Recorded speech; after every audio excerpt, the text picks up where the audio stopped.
Welcome everyone to MonsterVision, our semi-weekly look at the Fresno Monsters and everything that's going on in the world of hockey here in Fresno. My name's John English, and joined here, of course, this week by a very familiar face, the head coach of the Larange Ice Wolves in the Saskatchewan Junior Hockey League, the SJHL Coach of the Year, and of course the former coach of your Fresno Monsters, Kevin Kaminski. Killer, thank you so much for joining us this week.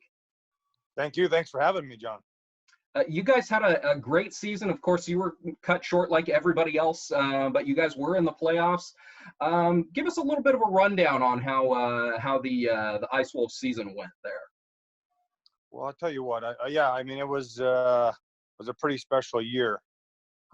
Just coming back home, and you know, they only had 28 wins the last 3 seasons.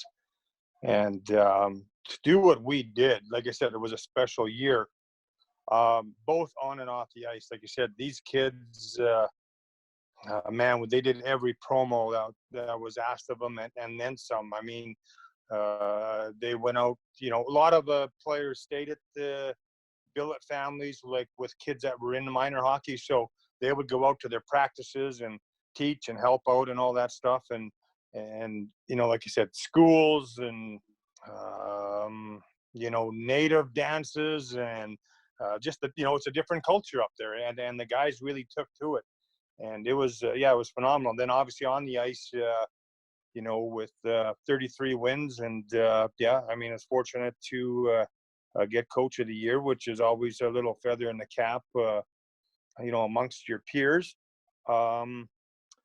But yeah, I tell you what, the start of the season, we went 0-5. And I think the guys that were there from the last couple of years, we found ways to lose. And they were still used to that. And then finally we were at the showcase up in Warman, just outside of Saskatoon. And, you know, we won both of our games there. One against Kindersley, one against Melville. And the guys, you know, actually I brought in the song from Fresno that we used to sing after every win. So the guys were, man, they loved to hear that song, you know, every time we won, and it got better and better as the season went along. So, and the guys, you know, the guys from Fresno know what I'm talking about. But yeah, they got that taste of winning, and they got hungry for it, and they stayed hungry for it. You know, we had a couple little lulls in there where we lost 4 or 5 games.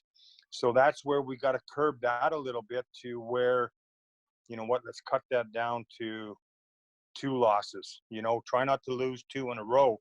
Then you become that the top echelon team with like North Battleford and Flin Flon. And you know what, I think the one thing about our team, which I was very proud of, I think we won every series against every team except for North Battleford.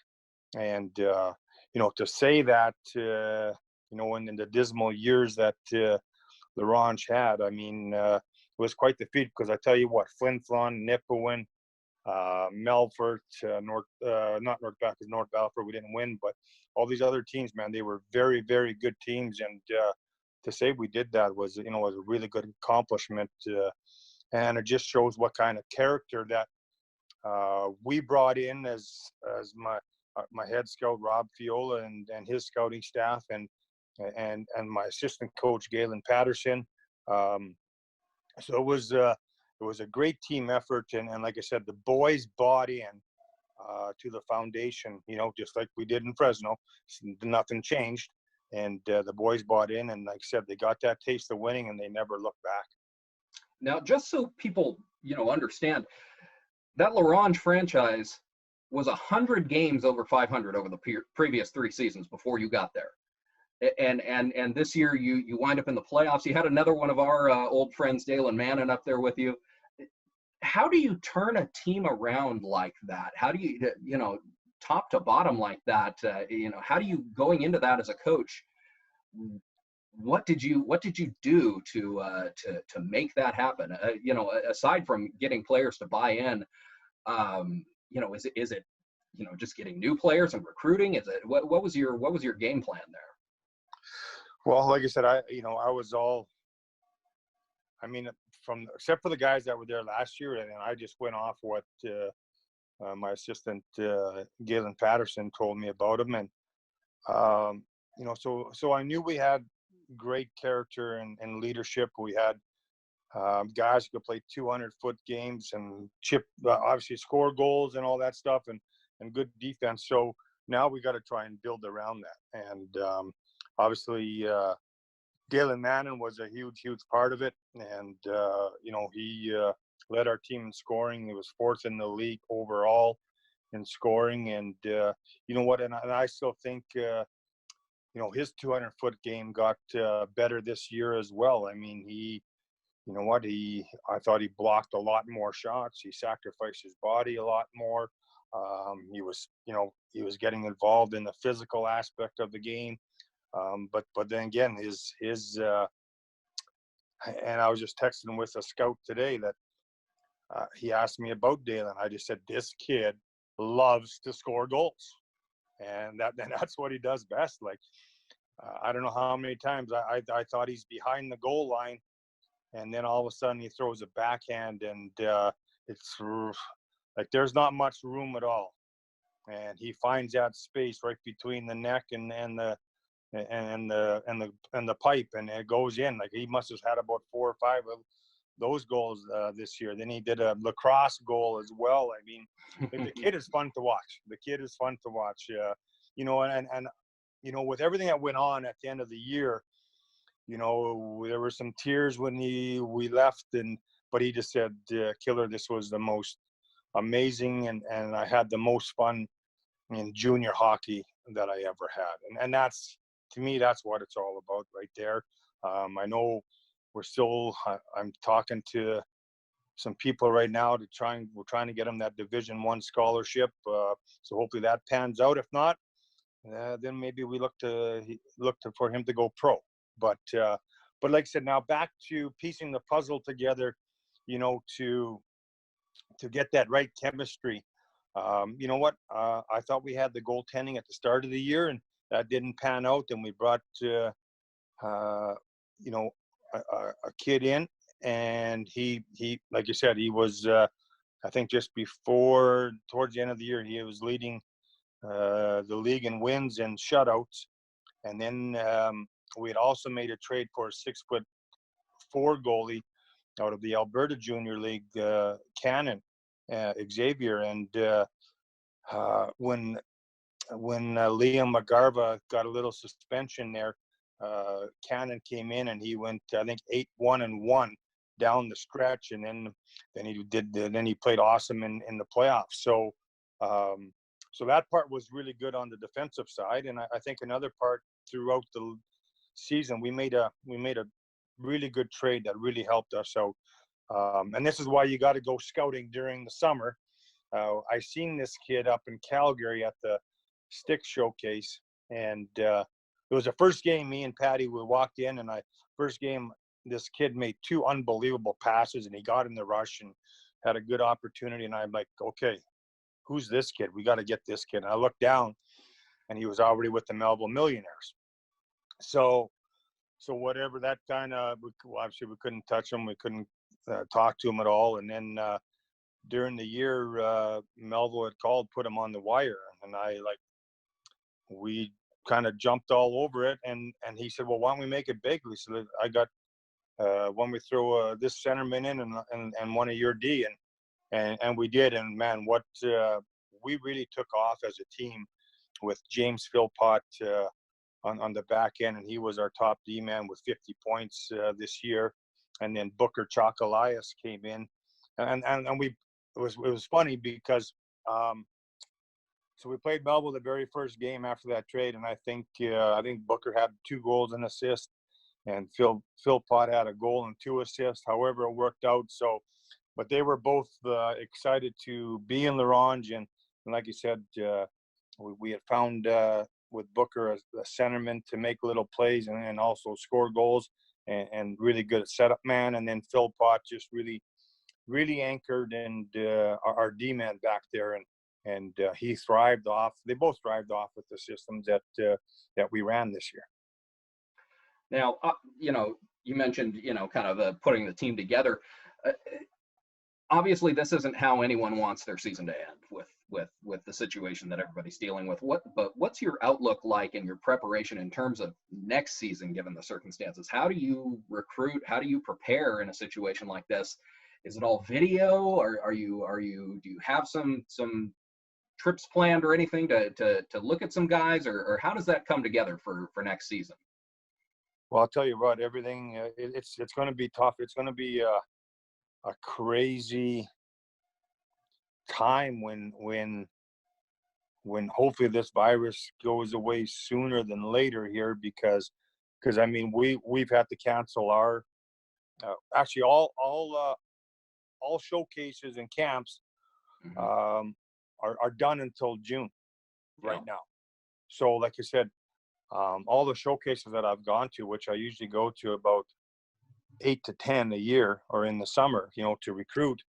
Now I don't know if we're going to be able to go to any. So, it was funny actually today. I was talking to a guy that I knew from Youngstown, Ohio, when I coached there, and his son played with. And I messaged him on Facebook, just a happy birthday, hope you're well. And then he, messaged me back, said, "Hey, my son would love to play for you," and he plays in a good league, USPHL Premier. And so I got talking to his son. So his son actually, just like you said, he sent me some video today. He had great numbers. So the one good thing is he's also he's dual, so he's got Canadian citizenship too, because I'll get into the U.S. citizenship stuff here soon. But so it could be an opportunity. But again, we're hoping to have a camp before our main camp in La Ronge, but I don't know if that's going to happen. And actually, as a league right now, I think after the end of this month, we're putting a plan together to start the season regularly in September, and then October, and to cut down, revised schedule, November and December. Mm-hmm. So we don't know how long this is going to last. Right. And I hope not too long, because I'm claustrophobic and I'm losing it, man. I need to do something. I wish I was out scouting right now, man. I hear you. But also now for the States thing, right? Because even Hockey Canada has put out an email to us and said, "Hey, we don't know what's happening here, and if the borders are shut," it just said, watch your recruits from the States. Make sure you have backup for other guys in Canada in case your States guys can't come back. So again, it puts a dagger into a lot of things here. So you kind of got to have a plan B, a plan C, and a plan D, I think. So it's frustrating. Scary times for sure. It is. Lighter note, what's it like at this stage of your hockey life to be able to go home back to Saskatchewan and and do what you're doing and developing young talent in the same the same place where you came up essentially? What's that like? Oh man, it's awesome. I know what I'm jealous right now, because we still got about 3 feet of snow here. So I wish I was in flip flops right now. But I tell you what, that was one of the things that I was afraid to come back because of the cold, with my body the way it is and how sore it is, and now that was just the cold and the snow, and really didn't want to deal with it, because once you get used to that California life or the southern life like I was in Louisiana, I mean, man, winters are awesome. So in saying that, but to come back home, and I said I've been in the States for 27 years, and the timing was right. My 3 daughters are, 2 of them got teaching jobs, and my other one's in Belmont University in Nashville. And my dad Julian's not getting any younger. Then I have the girlfriend here in Saskatoon, where I'm at right now. I'm not in La Ronge. There's just the timing was right to come back home to, just to go back to where my roots were. And it's been it's been so nice I got to go back home. Obviously, the big surprise was naming the rink after me, and my family, not just me. I mean, the community is awesome. And get to see Dad and my brother, sister, and then all my friends here all over Saskatchewan. So that part is awesome. And then, but again, to help these young kids realize, try and teach them, and what it takes to make it to that next level. And again, I think that's where our team strive, that these guys wanted to get better every day. If we had a great practice at one day, then let's not be satisfied. Let's be better tomorrow. And but yeah, like I said, Saskatchewan, I've never forgot Saskatchewan. It's always been home to me. And I think one other thing, like I said, I loved it in Fresno. Jeff Blair was a great owner. But I think the one thing that I was getting frustrated with was a little bit maybe with the league, but I think a little bit with the pay to play. You know what I mean? Right. It was tough to recruit. It was chasing money. And that part was tough. I hated it. I despised that stuff. And here now, it's free to play. Your billets are free. Your sticks and helmet and gloves are free. You just got to bring your equipment, and we supply, pretty much everything. We supply everything but the guts, just like in Slapshot, right? So, that, and I said, the recruiting part has been easy. Like I said, kids are emailing and phoning me now to come to La Ronge, as you try and recruit to Fresno. I mean, it's tough because everyone thinks they're going to play in the NAL or the USPHL or whatever it is, the higher levels. But there's only so many jobs, and it's just tough chasing and chasing and chasing. So this, here it's the recruiting part. A lot of it comes to you, but again, I've got a great scouting staff, and again, for myself, I like to go out and recruit at all these showcases, and you get to see all your buddies from the years before as well, and catch up, and then hopefully you catch one or two diamonds in the rough. Well, we're glad you're home and glad you're happy. We miss you here. Talking about the Monsters a little bit, your successor, Trevor Krasowicz, did a fantastic job picking up where you left off. He's talked about how instrumental you were in getting him settled in here. Did you have a chance to follow the Monsters at all this season, kind of see how your guys were doing? Oh, I was always checking the scoreboard and, going on IG to check out things and see what they're doing. Yeah, I was, even all, like I said, after our game, I'd always, if it was the weekend, I mean, I checked the scores after and see how the Monsters were doing. So yeah, it was great to see Kras come in there and do a hell of a job, win their division, and would have been, like I said, would have been nice for every team to see how far they could have went, and again, that's the life now. We can dwell on it for a little bit, but if it's and buts were peanuts and nuts, we'd all have a merry flipping Christmas, right? so what, life goes on.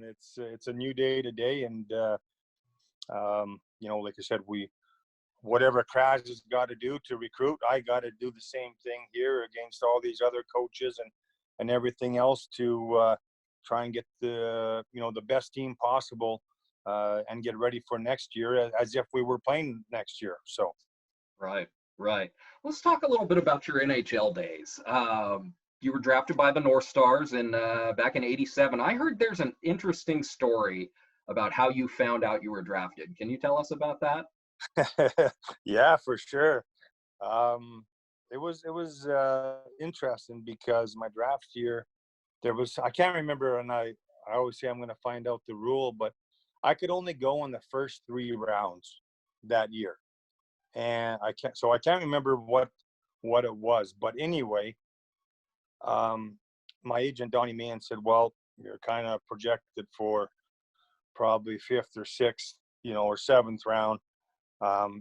So you can come, but don't be dejected if you don't go down this, get to go walk down the stairs and put a jersey on, in the first 3 rounds. So I just stayed home. And so my billets, Jim Johnston, we were playing ball in Regina, and I think it was like a late morning game, 11 o'clock or something, and so we finished the game. We're sitting around, we're in the parking lot having a few beers after and shooting the shit, and then we decided to go check into the hotel and go for a bite to eat. And on our way to the hotel, I was with Big Brian Glynn, who was a teammate here in Saskatoon and played in Calgary and Hartford. He's 6'5", like just a big dude. And so he turned the radio on and it just came on. So it said, now drafted from the Western Hockey League. We'll go by rounds, and it was first round, whoever got drafted, second round, and third round, 48th overall from your Saskatoon Blades, Kevin Kaminski. And I was like kind of shocked, but Big Glenner turns over and just punches me as hard as he can in the shoulder. And he's driving, and he goes, "Killer, you just got drafted." And I said, "Yeah, I guess I did." And I was in shock. Like I didn't think I was going to get drafted. So it was kind of pretty cool. And I still look at it, but 48th overall, man, that's pretty damn good for not going to go in, to later rounds. So that was pretty special. And what was unique about that was, and I still got my retirement photo of it, the nameplate, how they slide the nameplate in where the team just picked, Mm-hmm. They didn't have one made up for me, so they had to get the old Sharpie out and write Kaminsky on it and then slide it into the North Star slot. Wow. So yeah, it was pretty cool. Like I said, it was you know what, this game has provided me with so much rewards and especially the great memories and the people that you meet. And again, that's one of them, one of many. Again, to not getting drafted to getting drafted 48th overall is pretty unique, man. Pretty special. That's very cool. Let's pause for just a second. I want to have you adjust your phone frame down just a little bit. There we go. Cool. Okay. How do you think the NHL game has changed since you were in the league? And is it a better game now or back then? I think it's a better game. Obviously, the kids today are freaking tip-top shape, man. Like the speed and the skill and all that stuff, it's absolutely incredible to watch today.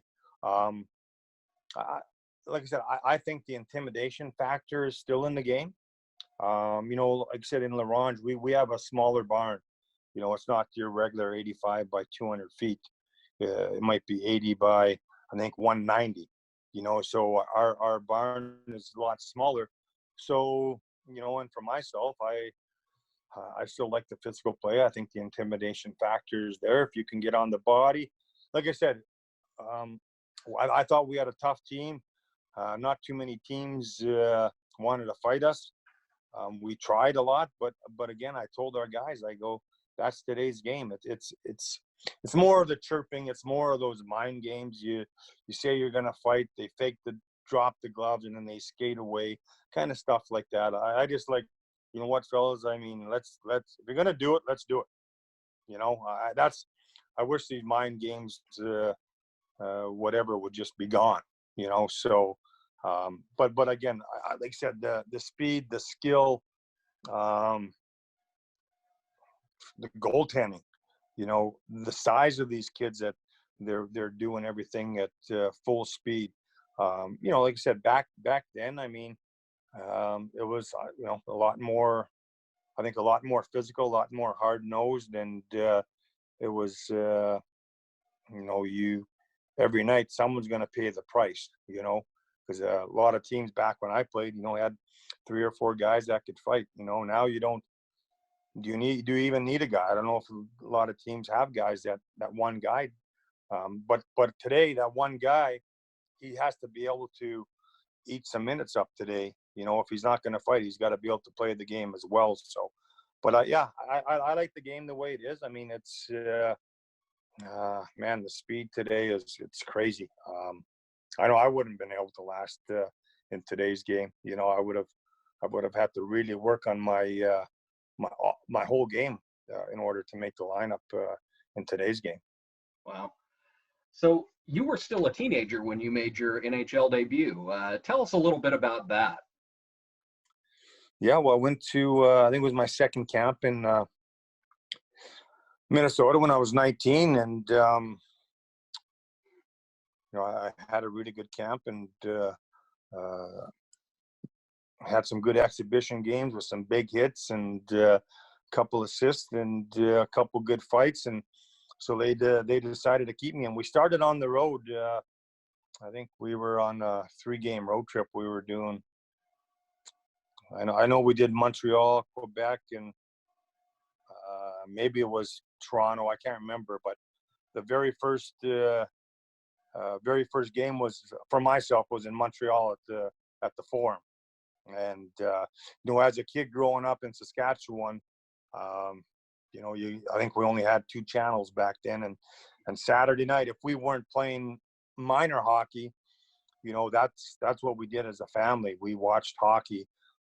It was either Montreal at the Forum or Toronto at the Garden, and so I got to play in one of the most historic barns ever. With, I just remember skating around, in warm up, no bucket, and you're skating around, and all you see is this freaking like 26 banners, Stanley Cup banners up top, and then all the great players that were retired. I mean, it was just crazy, just the historic part of it. And it was, played some shifts, and then I got cross-checked in the throat by I think it was Sabota. Then I never did return, and then we finished up on the road, and we went back to Minnesota. And after a couple of days of practice, they decided to send me back down to junior with the Blades again, and which I was fine with because we were hosting Memorial Cup then, and unfortunately we lost in overtime to Swift Current. But yeah, that game I will never forget, the Montreal Forum, and again, there's another memory that will last forever for myself. And it's just again to play in that historic barn, and against obviously great players in the rafters and that were on the ice. I mean, it was a dream come true. It was absolutely amazing at 19. That is great. That is great. So we sometimes like to finish up with a little bit of a lightning round. Just a few quick questions here. Have some fun. Who's the toughest guy you ever fought? Well, I would like to say Ty Domi and Bob Probert. I mean, I fought Ty Domi in Memorial Cup there, and that was a hell of a tilt. And then I think we fought twice more in the NHL. But to me, like I said, Bob Probert. We were playing in Chicago, and I was getting jacked up for the game. And Ole Kolzig, like we were sitting beside each other in stalls. He goes, "Killer, you okay?" I go, "Yeah." I said, "I'm going to fight the legend tonight." He goes, "No, you're not." I said, "Yeah, I am." So I fought Bob Probert just to say I fought the legend, So that was, again, Probert, but Ty Domi's a tough character. I mean, there's so many tough dudes, but Bob Probert, I think to me is the legend. Who was your favorite teammate? Favorite teammates? Oh man, I had so many. You know what? I really got along with Kerry Clark. We played together in Saskatoon. We were hockey schools back in Yorkton by my hometown and his hometown when we were 10. And but we in Portland, Maine, with Washington's farm team. He's just a class act, character type. Stick, do whatever it takes for his teammates. Fight anybody. But he was just he's one of a kind. And when he scores, he does the moonwalk and the three amigos at the end. I don't know if you've seen that before. You have to go on YouTube and type in Kerry Clark moonwalk. It's freaking unbelievable. And Sharky was, he was always there for his teammates. Do whatever it took, both on and off the ice, to help you out any way you can. That is great.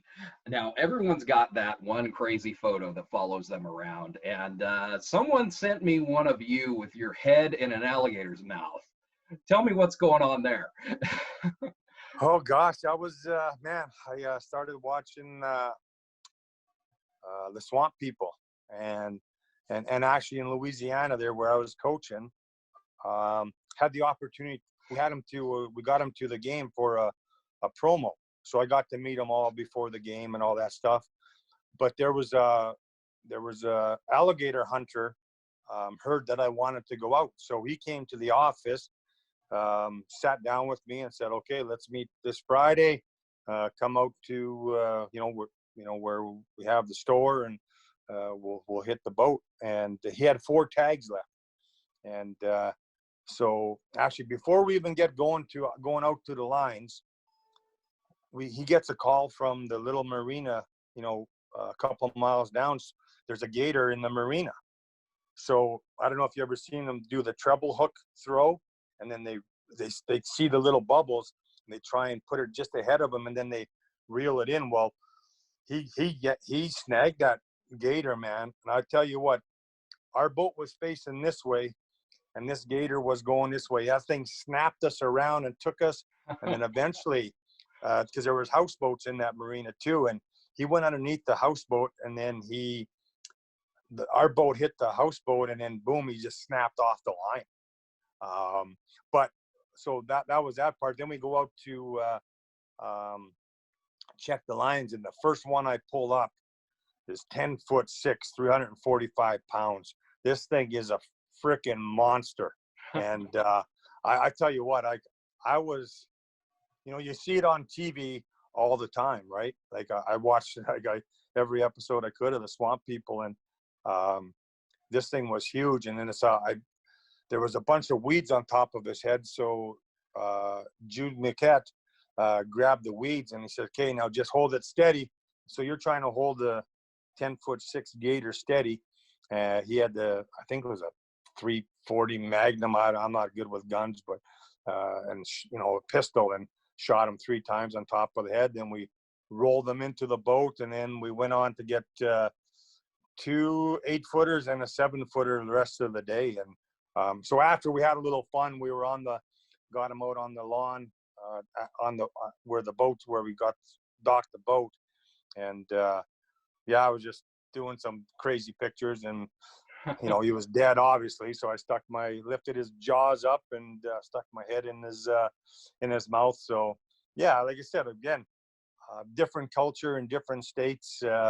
And that's what, again, I tell you, that's what this game has given me, is people like you and Darren Redmond and Jude Miquette, the alligator hunter, people I get to meet that I would never, if I just stayed here in Saskatchewan and, worked. And I'm so glad, like I said, every night I pray, I said, I thank God for this game as a player and coach for what it's given me. And again, especially the people I've met and the memories that I will always have because of this game. Well, we thank you so much for sharing some of those memories with us. And as far as the Gators go, don't try that at home, kids. If anybody's watching, the alligator was dead, so don't go putting your head in a live one's mouth. That might turn out a little bit different. Killer, thank you so much for taking the time to join us today. Any closing words for Monsters fans? Any of the kids coming up in the program? Anything you want to say? Yeah, well, first of all, thank you, John, and thank Red for setting this up. But yeah, I just, man, I miss God teaching the kids, private lessons. the Seliznovs and the Wallens and oh gosh, there's so many. Trying to think, but anyway, I really enjoyed working with Glenn Hines. Doing his Monday night learn to skate stuff and just getting out and just helping out the kids as much as possible. And like I said, Fresno treated me unbelievable. I really enjoyed my time there and all the people that I met. And, like I said, I just want to say, you know what, I know Jeff's working his butt off to get down to the cell, and I sure hope that the fans support that a lot better than what they have, because otherwise they ain't going to get down to selling no more. We need to support the Monsters and get that building packed and keep hockey downtown before it'll just stay at the Gateway Ice Center. So please do that, fans. Help your Monsters. Absolutely. Killer, thank you so much. You're a class act. Thank you so much for joining us. Hopefully we can catch up with you again down the road. Anytime. We got lots of time on our hands right now. So part 2 indeed. coming up. All right. Thanks so much and be safe. We'll be back in just a minute. Stay healthy. Welcome to Logan's Roadhouse, the real American Roadhouse. With a fire for great food, cold beers, loud music, and family and friends. So while those other guys turn the dial on a cooktop, we're turning up the fire in our souls, our stores, and in our customers' bellies. Because this is Logan's, where block party meets backyard barbecue, where letting go and cutting loose are always on the menu, and where we keep the fire raging by staying accountable for our food, service, and results, by striving to get better always, by embracing change. That means leading, not following, and doing it all with passion to serve, with integrity in everything we do, and respect for everyone. That's how we keep the lights on, the guests happy, and the fire hot. Because everyone has an inner Roadhouse spirit, and it's our job to stoke it. Logan's Roadhouse, where the fire lives. And welcome back to MonsterVision. Got the Monsters Roundtable here with me, Mullaney and Brian Rivera. Guys, thank you so much for taking a few minutes this afternoon to talk about this great interview we had with Killer. I know you guys both watched it. What'd you think? Great to hear from Killer, right? It was awesome. I thought seeing his face and seeing how happy he was about how successful his season was this year was pretty cool. Yeah, for sure. It was pretty cool to see him out there, and you can definitely see that he was happy about the way that his season turned out, going from 0-5 into a great winning season. Only be disappointed, like the whole rest of us in the hockey community, to have to be stopped short due to this virus thing.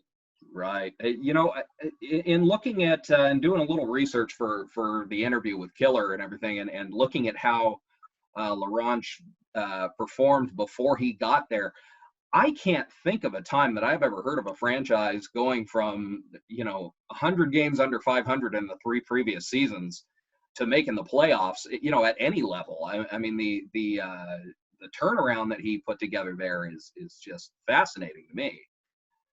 Absolutely. That's a great testament to his coaching ability, his staff, the perseverance of his team, just saying, hey, you know what, we're 0-5, and I know the song that he spoke of, and I've heard it, and it's something definitely to get you going for sure.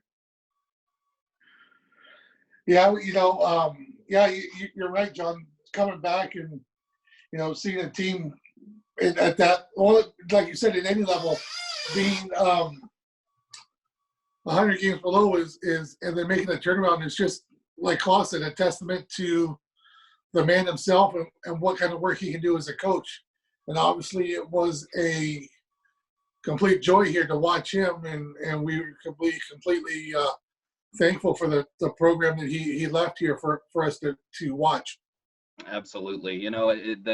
Talking about the program he built here, I was talking with our producer, Darren Redmond, last night, just kind of giving him the rundown on what Killer and I talked about. And he mentioned this. I don't think folks here really realize. We do, because we're here and we're seeing it, and we saw him, and we're seeing, you know, kind of the aftermath of the program that he kind of rebuilt here, some of the guys that he brought in and things like that. But I don't think people here really realize how lucky we were to have him for the amount of time that we did.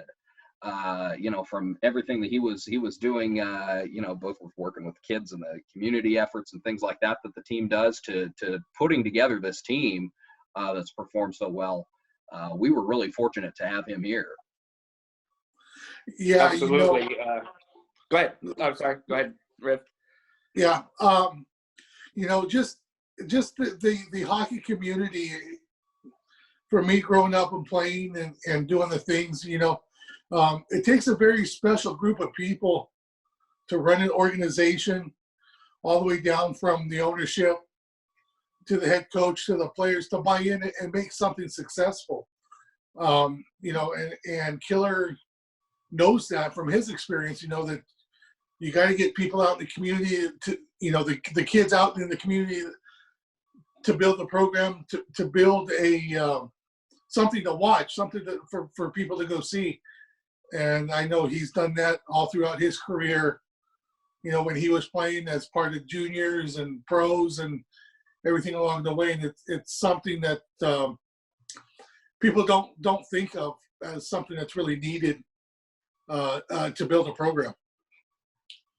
Yeah, absolutely. That's the other thing too, is with my son playing for the junior Monsters, we saw a lot of Killer out there, you know, helping out with practices, coming up and talking to the boys and girls that were playing. Say, hey, you know, this is what you want to do if you want to, you know, make it up in hockey. And he would also come out on an early Saturday, Sunday morning out to the skate parks and show up with the Monsters and skate with the community. I mean, that's huge to have a coach that gives back to the community like that, and it just shows that, you know, that he's all in.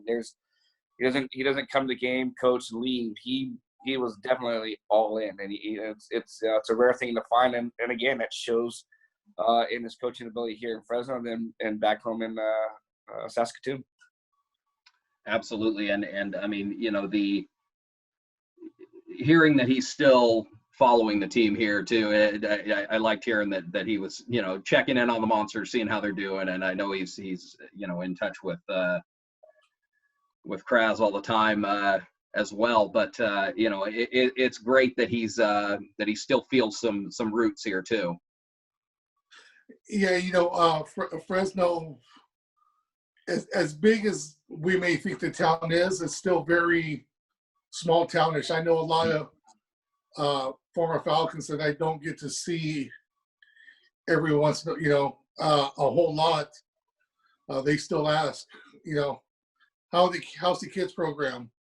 How's the Monsters doing? You know, do they have this and they have that? So I think, you know, this community really touches a lot of people in the correct ways, and gives them some great memories of their time here. Absolutely, and it was great to hear some of his stories from his NHL days too. As a part of that, you know, him talking about getting drafted and his, you know, NHL debut and all of that. It was great to hear his stories. He's certainly got a lot of them. I think the next time we talk to him, we're going to have to dig a little deeper on his fighting over the years too, because he was always one of the guys in the league that I looked forward to seeing mix it up with somebody. So that was great. I want to know what it felt like to score his first goal. That's what I would have liked to see. But I mean, you know, the fights were there. Absolutely. Well, you know, guys, thank you for doing this. Of course, you know, I know it's kind of a little awkward, a little bit different than being in the same room like we'd been doing for a number of weeks. What are you guys doing to kind of get through this this unique situation we're all in? We've been my company has been really busy. We're an IT company, so with everybody transitioning from office to home, we're putting people in you know, running their communications from their home offices, and we've been slammed. It's a blessing in disguise, but I know that everybody out there is really getting tired of sitting home, and they're wanting to get out, and you know, we just have to deal with what we're dealing with, and and just hope for the best, and hopefully we're back out, going back to work to somewhat kind of normalcy. Yeah, I've been fortunate. I work for a home builder, and we've been deemed an essential trade. So I've been lucky to be able to leave the house for a normal work shift during the day. But man, when I get home, I'm checking social media. I'm looking for the quickest update I can find on some kind of normalcy to get back to watching sports and be involved in hockey and getting back out on the ice. This has been one of the hardest times for me, for sure, and not being able to having any type of sports to watch on TV. Absolutely. Well, hopefully we're back out dropping pucks very, very soon. I want to thank everybody for tuning in to MonsterVision this time around. We're going to keep doing this as long as we can, as long as we have to keep everybody, kind of in the loop in terms of not only Fresno Monsters news and things that are going on. I know it's the off season now and news is a little bit slower, but, we'll be talking about when guys can get back out on the ice. We'll be talking to former Fresno players, Monsters. Maybe we'll dig back into the Falcons a little bit. We'll do all sorts of things during this off season. Try and keep you occupied, keep your mind off of everything that's going on in the world, give you an escape for a few minutes every now and then. So we thank you for joining us. Brian Kalaw, thank you so much for taking the time this afternoon. And of course, want to thank our producer, Darren Redmond, our off-screen director, man behind the curtain, James Carr, as well as the folks at CMAC who are still helping us out putting MonsterVision together. Thank you so much. We'll be back with you very soon. Stay safe.